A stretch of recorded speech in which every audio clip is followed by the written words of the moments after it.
उज्जैन से एक चौंकाने वाला दावा सामने आया है। यहाँ के एक महंत ने कहा है कि उन्होंने तंत्र अनुष्ठान कर राजा रघुवंशी को खोजने में मदद की थी।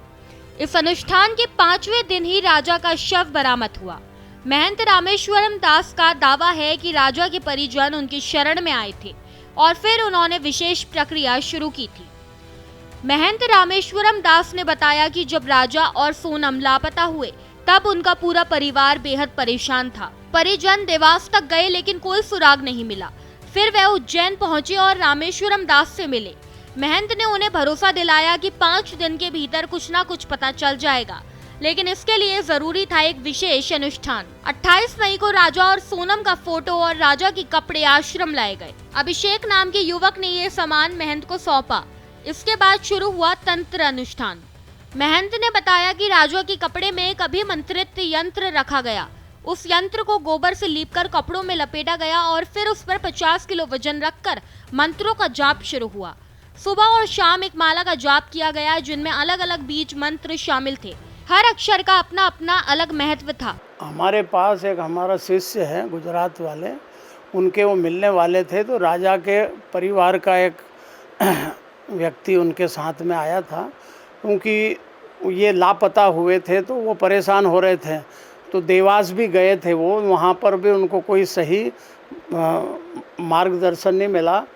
तो मेरे पास वो आए थे, तो उनका हमने जो है इसके लिए अगर कोई गुम हो जाता है या चला जाता है तो उसका स्थान का पता नहीं लगता है, लेकिन ऐसी एक क्रिया है कि उसके कपड़े में मंत्र के द्वारा हम जो है रख देते हैं और उस यंत्र को जो है गाय के गोबर से लीप के उसके कपड़े में लपेट के रख देते हैं और उसके ऊपर करीब 50 किलो के लगभग वजन रख देते हैं। और उसका एक मंत्र है, वो मंत्र रोज़ सुबह शाम उसमें एक माला जाप करना पड़ता है। तो वो जो भी व्यक्ति गुम हुआ या चला गया तो वो जहाँ भी होगा वहाँ से वो अपने घर पे वापस आ जाएगा। अगर उसकी मृत्यु हो जाती है तो उसको किसी माध्यम से भी उसको खबर लग जाती है, खबर आ जाती है कि भाई वो मृत्यु हो गई।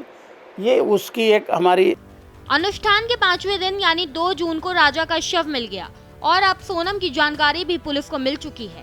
महंत का दावा है कि ये सब अनुष्ठान की शक्ति से संभव हुआ। उन्होंने ये भी बताया कि अब सोनम और राजा के फोटो और कपड़े शिप्रा नदी में प्रवाहित कर दिए गए हैं ताकि वे किसी गलत हाथ में ना लगे। महंत रामेश्वरम दास के दावों पर अब बहस तेज हो गई है। क्या सच में तंत्र विद्या ने खोया हुआ सच खोज निकाला या ये सिर्फ एक संयोग था? फिलहाल पुलिस भी इस एंगल से जांच कर रही है।